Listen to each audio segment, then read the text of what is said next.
नमस्कार. शिवसेना उद्धव बाळासाहेब ठाकरे पक्षाच्या वतीने आजच्या या अत्यंत महत्त्वाच्या पत्रकार परिषदेमध्ये सर्व प्रिंट तथा इलेक्ट्रॉनिक माध्यमांच्या प्रतिनिधींचं मनपूर्वक स्वागत आहे. ही पत्रकार परिषद मी सुरू करण्याच्या आधी अत्यंत जबाबदारीने दोन मुद्दे सांगितले पाहिजे. ही पत्रकार परिषद मी राजकीय पक्षांच्या पलीकडे जाऊन करत आहे, कारण ही पत्रकार परिषद ही मला असं वाटतं की महाराष्ट्राच्या भविष्याशी संबंधित आहे आणि ती महत्वाची आहे. मी ही पत्रकार परिषद सुरू करण्याच्या आधीच राज्याचे माननीय मुख्यमंत्री तथा गृहमंत्री यांना विनंती करेल की त्यांनी मला खरंच सुरक्षेची हमी द्यावी आणि ते या विषयावर कुठलंही सत्तेचं राजकारण बाजूला ठेवून माझ्या सोबत त्यांची बहीण म्हणून नसेल पण महाराष्ट्राची नागरिक म्हणून ज्या नागरिकांची हमी त्यांनी घेतलेली आहे ते नागरिक म्हणून ते उभे राहतील अशी माझी मुख्यमंत्र्यांकडून अपेक्षा आहे. आपल्याला असं वाटेल की मी असं का आज वेगळ्या पद्धतीने बोलत आहे, तर त्याला कारण आहे. आपल्याला आठवत असेल की ऍडव्होकेट उके नावाचे एक गृहस्थ होते. त्यांनी काही भूमिका मांडायचा प्रयत्न केला होता आणि त्यानंतर उके यांच्यावर काय पद्धतीच्या रेड पडल्या. अर्थात माझ्यावर रेड टाकायला हायच क्या आपने पास, पण ह्या सगळ्या शक्यतांचा मी विचार करते की मला काय काय पद्धतीने त्रास दिला जाऊ शकतो. मला याची कल्पना आहे की अशाच पद्धतीने नवाब मलिकजी यांनी काही मुद्दे समोर आणले होते. नंतर नवाब मलिकजींच्या सोबत काय झालं हे उभ्या महाराष्ट्राने बघितलेलं आहे आणि उभ्या महाराष्ट्राने नवाब मलिकजींच्या अगदी 85% किडनी डॅमेज होईपर्यंत, त्यांच्या लिव्हरला प्रॉब्लेम होईपर्यंत आणि नंतरचा सगळा पट आपल्या सगळ्यांना कल्पना आहे. त्यामुळे हे सुरक्षेचे 2-3 मुद्दे मांडले. यानंतर जरा महत्वाच्या विषयाकडे येते.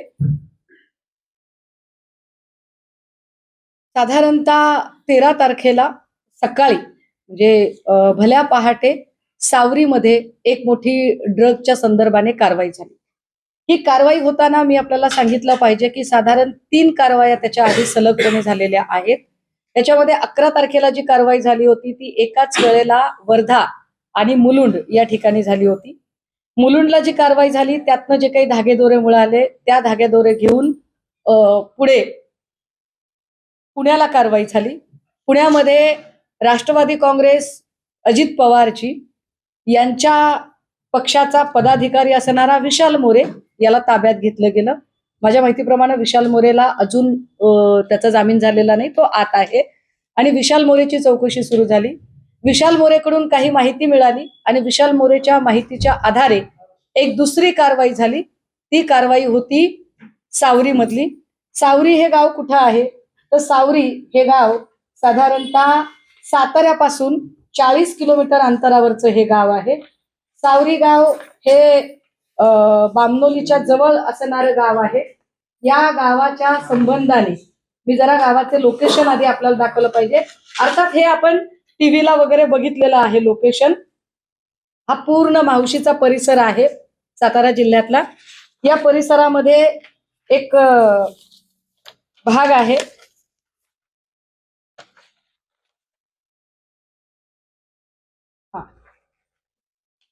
हे साधारणतः याच्यामध्ये 2 गोल दिसत आहेत आपल्याला. या 2 गोलचा अर्थ काय तो मी सांगेन, पण आधी मी हा फोटो आपल्याला दाखवला पाहिजे. हे जे ब्ल्यू कलर दिसतोय हे कोयनेचं बॅक वॉटर आहे. मी स्वतः हे इतके तपशील सांगते कारण मी सावरीत जाऊन आले आणि एक एक गोष्ट बघितली आहे आणि सावरीतल्या प्रत्येक बाबी मी सावरीमध्ये आपल्याला सगळ्यांना घेऊन जाण्याचाही विचार केला होता, पण एक तर रस्ता अत्यंत अवघड आहे. या अवघड रस्त्यावरनं सगळे पत्रकार येऊ शकले असते का? लाईव्ह युनिट तिकडे नेणे शक्य नव्हते. दुसरं असं की मी तिकडनं लाईव्ह करणं शक्य नव्हतं कारण रेंज अजिबात नाहीये. हे बॅकवॉटर आहे कोयनेचं. इथे साधारणतः एक बांधकाम दिसत आहे. हे रिसॉर्ट आहे, हे रिसॉर्टचं बांधकाम आहे. इकडे अजून काही भाग दिसतोय. इथे आतल्या बाजूला स्विमिंग टँक आणि बऱ्याच गोष्टी तयार होत आहेत. आता याच्या सोबतच जे मी आपल्याला दुसरा दाखवला हिस्सा, तो साधारणतः म्हणजे हा मोठा गोल जो आहे, हा मोठा गोल म्हणजे रिसॉर्ट आहे आणि हा छोटा गोल म्हणजे तो पत्र्यांचा शेड आहे, ज्या शेडमध्ये ही कारवाई झाली. हे अंतर साधारणतः आपण बघा. इथे आपल्याला साधारण जर आपला कॅमेरा जर झूम करू शकला तर हा एक महामार्ग आहे जो गावामध्ये जातो. हा महामार्ग गावात जातो आणि याला जोडून एक पांढरी रेषा आपल्याला दिसते. हा साधारणतः 1200 मीटरचा रस्ता आहे सिमेंट कॉन्क्रीटचा. हा 1200 मीटरचा सिमेंट कॉन्क्रीटचा रस्ता, याचे साधारणतः माझ्याकडे अजून निविदा आली नाही, पण जी मी माहिती घेतली त्यानुसार हा 75 लाख रुपये किमतीचा हा रस्ता बांधलेला आहे. हे विशेष आहे की बघा, इथे एकही गाव दिसत नाही, इथे घर नाहीये, इथे लोकवस्ती नाहीये, इथे वर्दळ नाहीये, इथे कुठेही माणसं राहत नाहीत.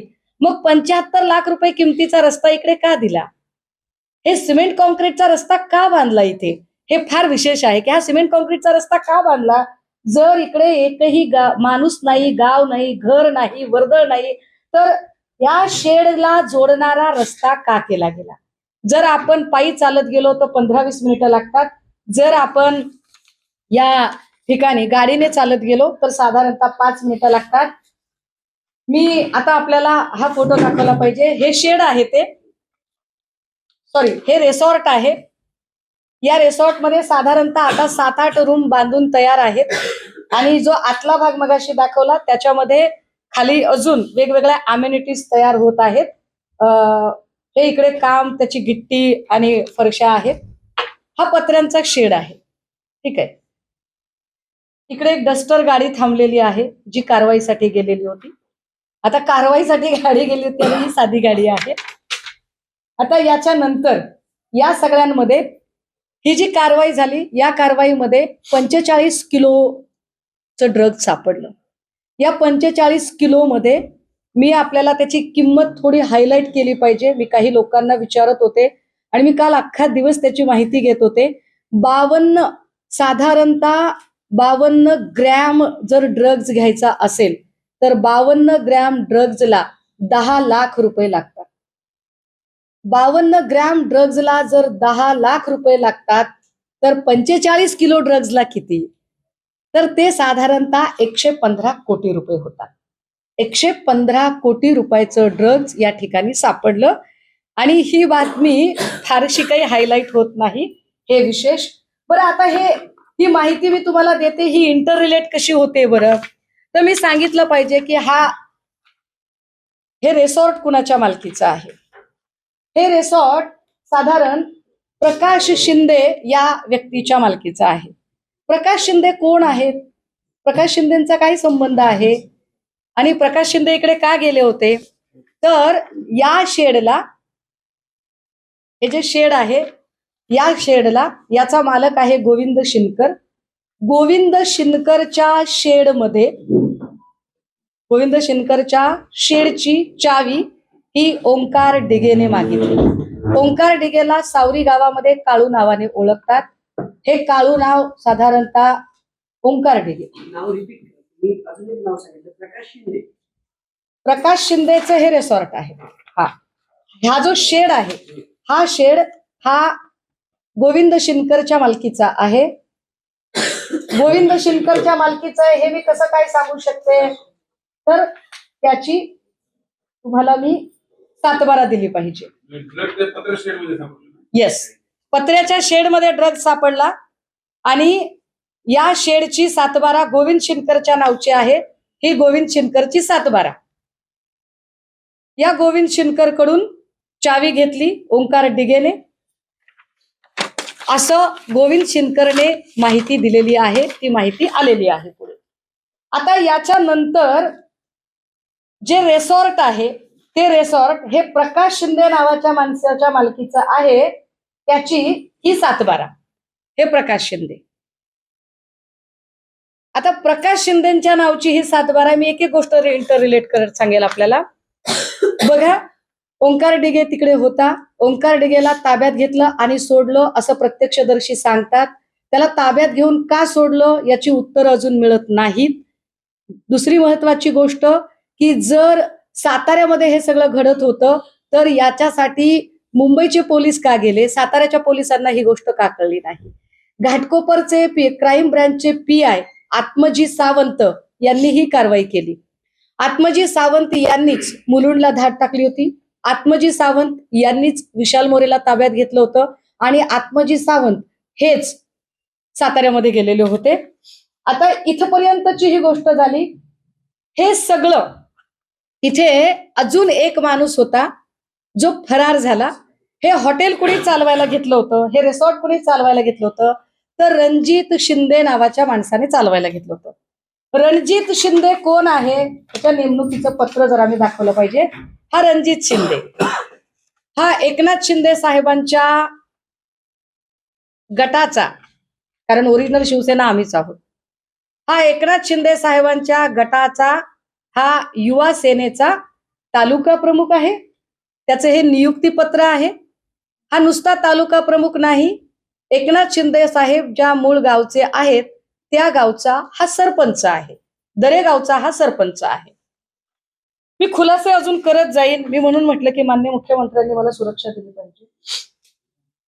या सगळ्या संबंधाने काही गोष्टी त्यानंतर पुढे आल्या की 45 किलो ड्रग सापडलेला होता, पण ओंकार डिगे ताब्यात घेऊन का सोडण्यात आला. हा जो रणजित शिंदे आहे, हा रणजित शिंदे कुठे आहे, काय झालं त्याचं नेमकं.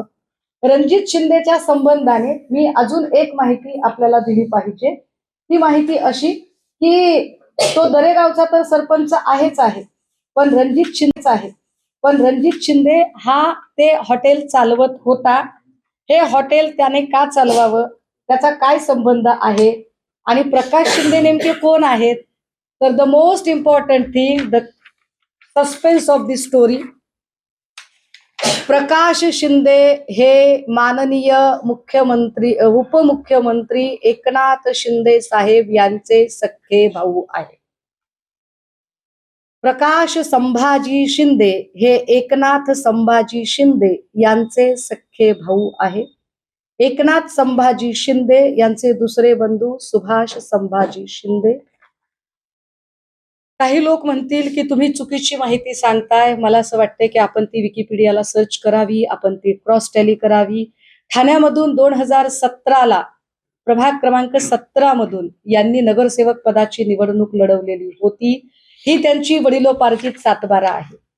या वडिलोपार्जित सातबाऱ्यामध्ये सुभाष संभाजी शिंदे आणि प्रकाश संभाजी शिंदे हे दोघे जण एकत्र दिसतात वडिलोपार्जित सातबाऱ्यामध्ये. ही वडिलोपार्जित सातबारा बघताना अजून एक गोष्ट स्पष्ट व्हावी की पोलिसांच्या रेकॉर्डवर आलेली गोष्ट अशी आहे की या शेडमध्ये 3 लोक राहत होते. या 3 लोकांची नावं काय आहेत बरं, तर या 3 लोकांची नावं जरा मी आपल्याला सांगितली पाहिजे. त्यातलं एक नाव आहे कायम नजर अब्बास सय्यद. दुसरं नाव आहे हबीजुल फक्रुल इस्लाम, राहणार लहरी घाट, पोस्ट सेतू, याकडी, जिल्हा मोरीगाव, आसाम. आणि तिसरं नाव आहे राजीकुल खलीलुल रहमान.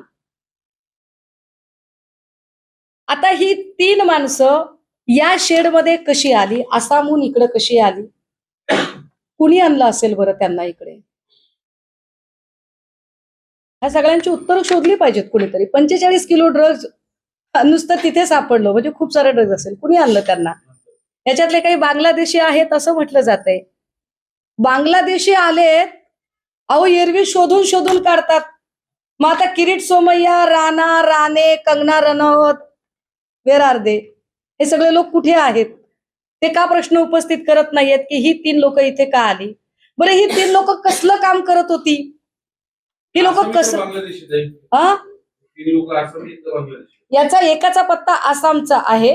काल हर्षवर्धनजी सपकाळ साहेब यांनी असं म्हटलंय की हे बांगलादेशी आहेत. हे बांगलादेशी आहेत की नाही हे अजून पोलीस स्पष्टपणे सांगू शकतील.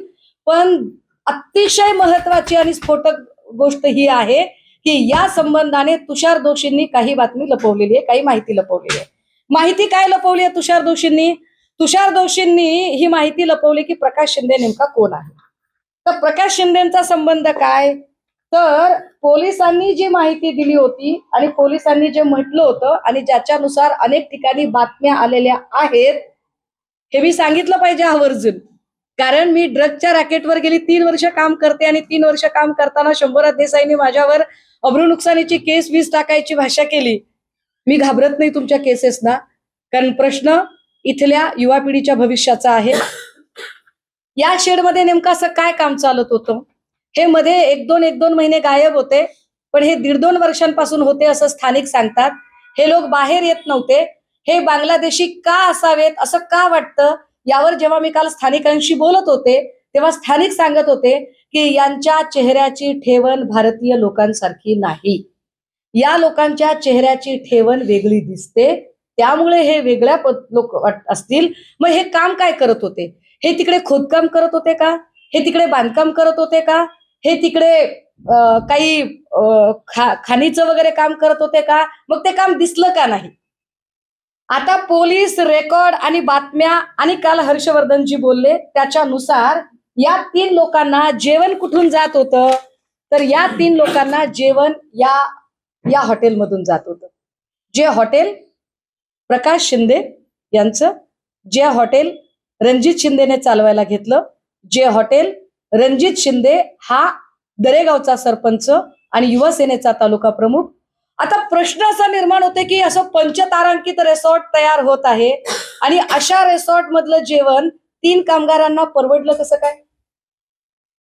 3 कामगारांना परवडतं कसं हे जेवण, की रोज इकडनं जेवण जाते? असं आपण गृहीत धरू की हे 100 रुपयाला ताट असेल, तर 100 रुपयाला ताट द्यावं, इतकी वाईट अवस्था या रिसॉर्टच्या मालकावर कशी काय आली की त्यांनी 100 रुपयाचं ताटाचं जेवण त्यांना द्यावं?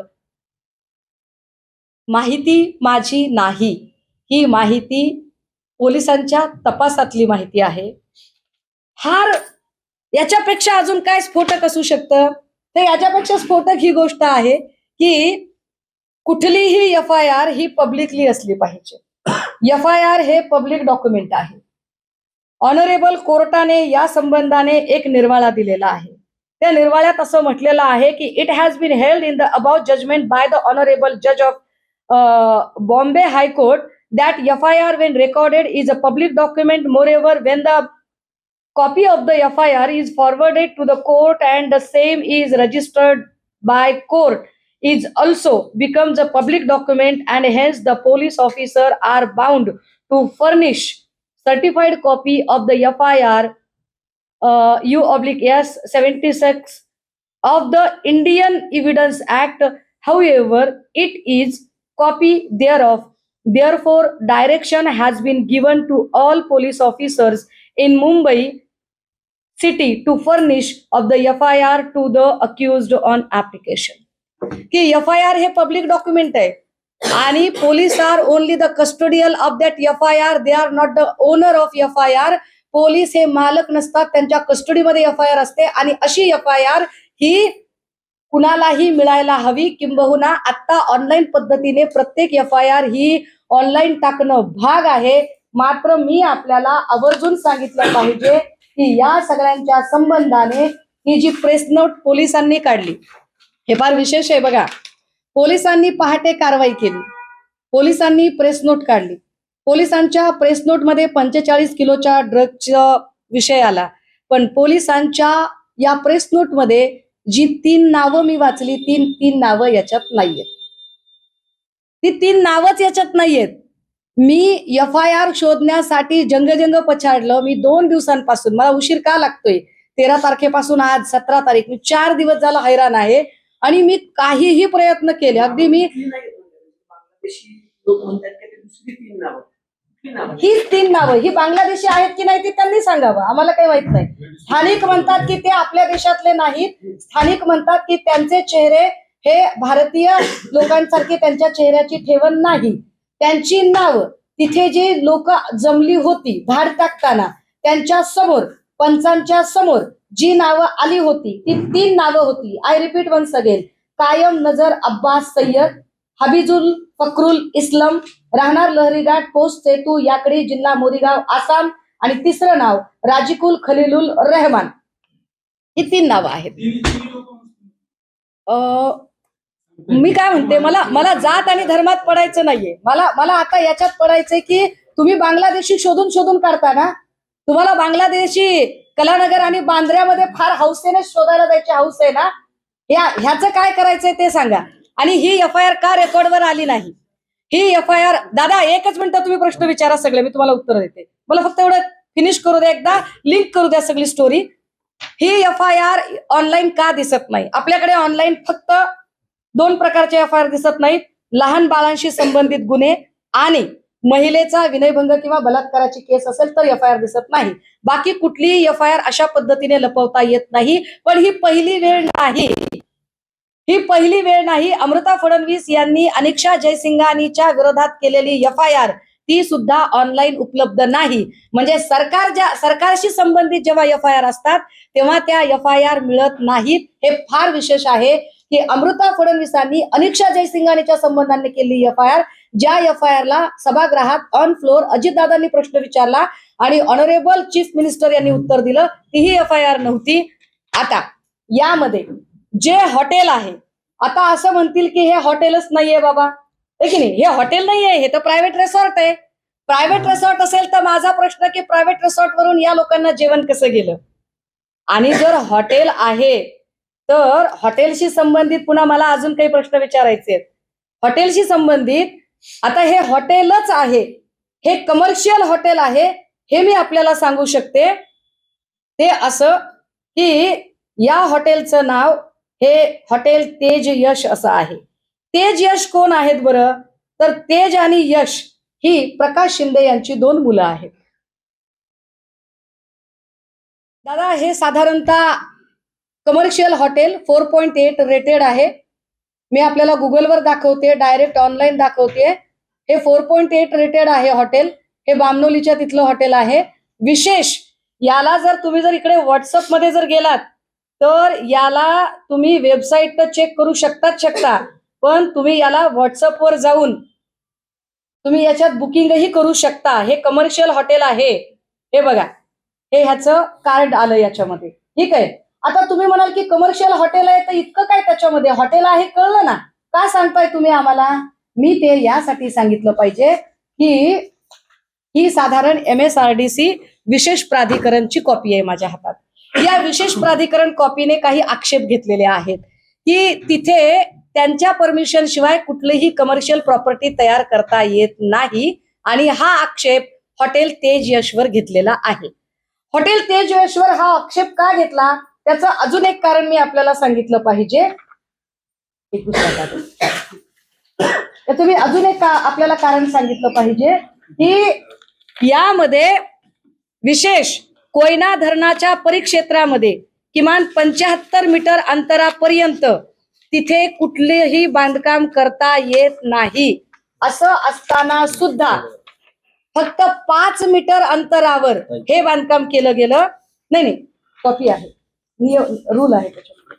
तर फक्त 5 मीटरच्या अंतरावर हे बांधकाम केलं गेलं. आता जर 5 मीटरच्या अंतरावर जर तुम्ही बांधकाम केलेलं आहे तर काय याच्यावर आक्षेप घेतले गेले? त्याचं काय केलं? एकाही अभियंत्याने यावर आक्षेप घेतला नाही. हे प्रिव्हिलेज कुणाला दिले गेले? हे प्रिव्हिलेज प्रकाश शिंदेला मिळाले. 115 कोटीचं ड्रग जिथे सापडतं आणि ज्याच्या जागेशी संबंधित गोष्टी आहेत त्याच्यावर काहीच कारवाई होत नाही. त्याचा उल्लेख सुद्धा येत नाही, त्याच्यावर चर्चा केली जात नाही. तुषार दोषी असं सांगतात की प्रकाश शिंदे हा दुसराच कुणीतरी माणूस आहे. तुम्ही म्हणाल तुमच्याकडे काय पुरावा आहे? मी तर तुम्हाला 7/12 पण दाखवली हो साहेब, मी सगळंच दाखवलं. मी अजून तुम्हाला काही गोष्टी दाखवते. हा रणजित शिंदे आहे. हा रणजित शिंदे दरेगावचा सरपंच जो हॉटेल चालवत होता. हे श्रीकांत शिंदे त्यांच्यासोबतचा फोटो असणं स्वाभाविक आहे. हा रणजित शिंदे आहे. दरेगावी हेलिकॉप्टर उतरतं उडतं त्यावेळेची सगळी सोय रणजित शिंदे. ठीक आहे. प्रकाश शिंदेची 2 मुलं म्हणजे तेज आणि यश ही साधारणतः वाढदिवसाला लागलेली एक जाहिरात. म्हणजे मी त्या गावात गेले म्हणून जे काही फोटो मी काढू शकले त्याच्यातले हे बघा. रुद्रांश व दादाला आणि मोठ्या पप्पांना वाढदिवसाच्या हार्दिक शुभेच्छा. शुभेच्छुक कोण आहेत? यश प्रकाश शिंदे, तेजस प्रकाश शिंदे. त्यांचे वाढदिवस हे सगळे कागद. म्हणजे डीसीएमचे भाऊच हे रॅकेट चालवते असं मला काय म्हणायचंय, जर डीसीएमचे भाऊ चालवतात की नाही चालवतात ते पोलिसांनी ठरवावं, पण या गोष्टीची FIR पब्लिक का केली नाही? तुषार दोषींनी प्रकाश शिंदे हा माणूस कोण आहे या व्यक्तीची ओळख का लपवून ठेवली? अनेक पत्रकारांनी, पुण्यातले, कोल्हापूरमधले, साताऱ्याचे, मुंबईचे अनेक पत्रकारांनी तुषार दोषींना संपर्क करून प्रकाश शिंदे नेमका कोण आहे याची माहिती घेण्याचा प्रयत्न केला. तेव्हा तुषार दोषींनी माहिती भरकटवण्याचा प्रयत्न का केला? बर, पुढे ड्रग्ज प्रकरणातले हे आरोपी फरार आहेत, काय यावर चर्चा केली जाणार आहे का? महानगरपालिकाचे इलेक्शन तोंडावर आहे. तुम्ही सगळे महानगरपालिका फार सुरक्षित आणि अत्यंत चांगल्या वातावरणामध्ये, आम्हाला सुरक्षित हातांमध्ये पालिका द्यायची वगैरे, हे सुरक्षित हात कसे समजायचे की जर गृहमंत्री याची FIR, याचा कॉग्निझन्स का घेतला जात नाही? याची FIR कुठे आहे? FIR झाली की नाही झाली? आत्मजी सावंत यांच्यावर दबाव आलेला आहे का? आत्मजी सावंत त्याच्यानंतर PI आत्मजी सावंत ज्यांनी रेड केली होती ते याच्यानंतर काहीही बोललेले नाहीत. अशी कुठे प्रेस नोट असू शकते का की ज्या प्रेस नोट मध्ये काही तपशीलच नाही दिलेले? अरे मग घेतली तरी कशाला? प्रेस नोट घेतली कशाला? तुम्ही पत्रकार परिषद घेतली कशाला आणि कारवाई तरी कशाला केली? म्हणजे याचा अर्थ कारवाई करायला गेले होते पण त्यांना कल्पनाच नव्हती की पुढे काय वाढून ठेवलेलं आहे, आणि नंतर मात्र त्यांनी या सगळ्यातनं वॉकआउट करायचा प्रयत्न केला का? मी जरा पोलिसांची प्रेस नोट पुन्हा एकदा वाचून दाखवू का? दिनांक 9/10/2025 रोजी गुन्हा प्रशासन शासन कक्ष 7 यांच्याकडून मुलुंड पश्चिम मुंबई येथे 2 इसमांकडून 136 ग्रॅम MD मॅफेड्रॉन हा अंमली पदार्थ जप्त करण्यात आला होता. सदर बाबत विस्था गु र क्रमांक 165/225 2025 कलम 8 क 22 क 29 NDPS ऍक्ट अन्वये गुन्हा दाखल करण्यात आला. गुन्हा दाखल करण्यात आला तर 5 दिवसांपासून FIR का नाही? एरवी काही नसताना तुषार दोषी कुणालाही सोबत घेऊन पत्रकार परिषदा घेऊन तपासातल्या गोष्टी उघड करतात ना. मग इतकी महत्वाची गोष्ट जी महाराष्ट्राच्या भविष्याशी संबंधित आहे या गोष्टीवर आता मौन का बाळगलं जात आहे? यावर एकही जण प्रश्न का विचारत नाही? एरवी कुणी साधा सभागृहात पत्ते खेळला तर त्याचे राजीनामे मागितले जातात ना. मग आता या प्रकरणामध्ये कोण कुणाचा राजीनामा मागणार आणि कसा मागणार? किरीट सोमय्या, नितीश राणे, कंगना राणावत, नवनीत राणा या सगळ्या लोकांचे रोल काय असतील? कट्टर हिंदुत्ववादी म्हणणाऱ्या लोकांना आता आमचे काही प्रश्न आहेत. कट्टर हिंदुत्ववादी म्हणणारे लोक यांना हे कळत नाहीये का की ड्रग्ज हा विषय हा मुस्लिम पोरांनाही अफेक्ट करेल, हा शीख पोरांनाही अफेक्ट करेल, हा जैन पोरांनाही अफेक्ट करेल आणि हा हिंदू पोरांना सुद्धा अफेक्ट करेल. मग तुम्ही जर हिंदूंच्या रक्षणासाठी आहात तर हिंदू पोरं या ड्रगच्या जाळ्यामध्ये जर अडकू शकतात तर तुम्ही यावरती का बरं आतापर्यंत बोलला नाही? धरण क्षेत्रापासून 75 मीटर अंतरावरचं बांधकाम करता येत नसताना हे बांधकाम झालं कसं? या परमिशनचं काय करायचं? किरीट सोमय्या बुलडोजर घेऊन जातात ना, किरीट सोमय्या हातोडा घेऊन फिरतात ना सगळीकडे. किरीट सोमय्याने अनेक वेळेला रत्नागिरीच्या किनाऱ्यावरून हातोडा घेऊन फिरले ना. मग इथे किरीट सोमय्या हातोडा घेऊन जाण्याचा मुहूर्त कधी काढणार आहे? काय ही गोष्ट तुम्हाला उजेडात येऊ द्यायची नव्हती का? तुमच्याकडे म्हणजे मी म्हटलं की हे पक्षीय राजकारणाच्या पलीकडे नेलं पाहिजे, पण निवडणुकांमधला पैसा आणि या ड्रग्ज मधून आलेला पैसा या दोन्हींचा कुठे काही संबंध आहे का? शोधणं काम पोलिसांचं आहे. मी फक्त प्रश्न निर्माण करते आणि मी प्रश्न अत्यंत तार्किक पद्धतीने विचारते. हे तार्किक पद्धतीने विचारलेल्या प्रश्नांची उत्तरं पोलिसांनी दिली पाहिजे. रणजित शिंदे हा शिंदे साहेब मुख्यमंत्री होण्याच्या आधी हा मुंबईत राहत होता. एरवी लोक खेड्यातून शहराकडे जातात. रणजित शिंदे हा एकनाथ शिंदे मुख्यमंत्री झाल्यानंतर शहराकडून खेड्याकडे का गेला? लॉजिक आहे की का तो खेड्याकडे गेला? त्याचं एवढं असं काय अडलेलं होतं? कितीतरी गोष्टी. हे तेजस हॉटेल अनाधिकृत आहे, या जागेचा NA नाहीये, या जागेच्या संबंधाने ऑब्जेक्शन्स आहेत. या ऑब्जेक्शन्सवर आता संबंधित मग हे नगर विकास खातं वगैरे हे सगळं कशासाठी वापरलं गेलं? हे प्रिव्हिलेज कुणाचे आहेत? हे प्रिव्हिलेज कुणाला मिळालेले आहेत? या सगळ्यांमध्ये नेमका 75 लाखाचा जो रस्ता झालेला आहे, जो 1200 मीटरचा रस्ता आहे, तुम्ही त्या रस्त्याला मी तुम्हाला घेऊन जायला तयार आहे. कारण त्या गावातला एक एक रस्ता, एक एक गल्ली काल मी बघितली आहे. मी जाताना काही पत्रकारांशी बोलायचा प्रयत्न केला होता, तेव्हा अनेक पत्रकारांनी ही गोष्ट ताई वर्कआउट होऊ शकत नाही असं सांगितलं. मला असं वाटलं की तरीही मी गेलो पाहिजे. मला कल्पना नाही की आता जे काही मी बोलते हे किती ठिकाणी ऑनलाईन दिसत असेल, किती ठिकाणी ऑन एअर गेलं असेल, आय डोंट नो, परंतु ही गोष्ट तितकीच महत्वाची आहे की महाराष्ट्राच्या भविष्याची जर खरंच चिंता असेल आणि लोकशाहीचा चौथा खांब म्हणून आपण सगळ्यांवर माझा विश्वास आहे, आपल्या सगळ्यांबद्दल मला आदर आहे आणि आपण सगळ्यांनी हा विषय उचलला पाहिजे, सांगितला पाहिजे, बोललो पाहिजे की या राज्याच्या उपमुख्यमंत्र्यांच्या भावाच्या हॉटेलचा संदर्भ पोलिसांनी का घेतला होता, काय संबंध होता नेमका. आणि जर ते म्हणतील की 2 प्रकाश शिंदे वेगळे आहेत तर मी वडिलोपार्जित 7/12 दाखवली, मी सगळ्या प्रकारचे फोटो दाखवले, तुम्ही विकिपीडिया सर्च करा, मी याच्या पलीकडे जाऊन त्याच्या संबंधाने असणारी माहिती की प्रकाश शिंदेची 2 मुलं, त्यांच्या पत्नीचं नाव आय थिंक राजश्री शिंदे आहे, मी एक माहिती व्हेरीफाय करून 4 दिवस त्याच्यावर माथापच्ची केल्यानंतर इथपर्यंत पोहोचलीये. मला माहित नाही की माझ्या पाठीशी कोण उभे राहील की नाही, परंतु लढणे माझा धर्म आहे, मी लढलं पाहिजे. कारण मी ज्या कॉज साठी राजकारणात आहे ते कॉज जर मी करू शकत नसेल तर थू असेल माझ्या जिंदगीवर, त्यामुळे मी बोललं पाहिजे. हर्षवर्धनजी म्हणाले की कुणीतरी ठाण्याचा माणूस, हर्षवर्धनजी कुणीतरी ठाण्याचा नाही, ठामपणे नाव घ्या, ठामपणे बोला. आपण सगळेजण आपण सत्याग्रही आहोत, आपण सेवा दलाच्या चळवळीतनं आलेलो आहोत, तुम्ही सेवा दलाच्या, मी सेवा दलाच्या चळवळीतनं. मला कल्पना आहे तुम्ही लढणारे आहात, तुम्ही माझ्या पाठीशी उभे राहणारे आहात. पक्षीय राजकारण बाजूला ठेवूया, पण सगळ्या पक्षातल्या लोकांनी या मुद्द्यावर आलं पाहिजे एकत्रित.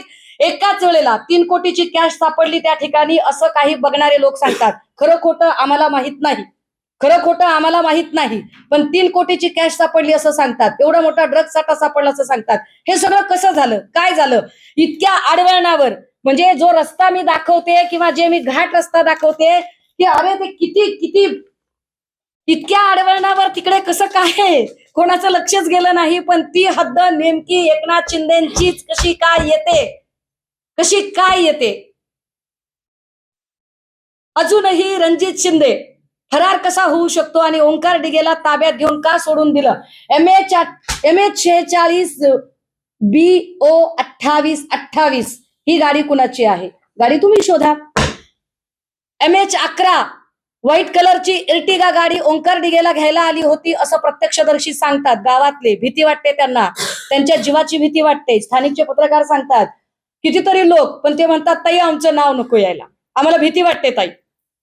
MH11 पांढऱ्या रंगाची इर्टिगा ओंकार डिगेला घ्यायला आली होती, पोलिसांच्या समोर ओंकार डिगे गाडीत बसून गेला असं प्रत्यक्षदर्शी सांगतात.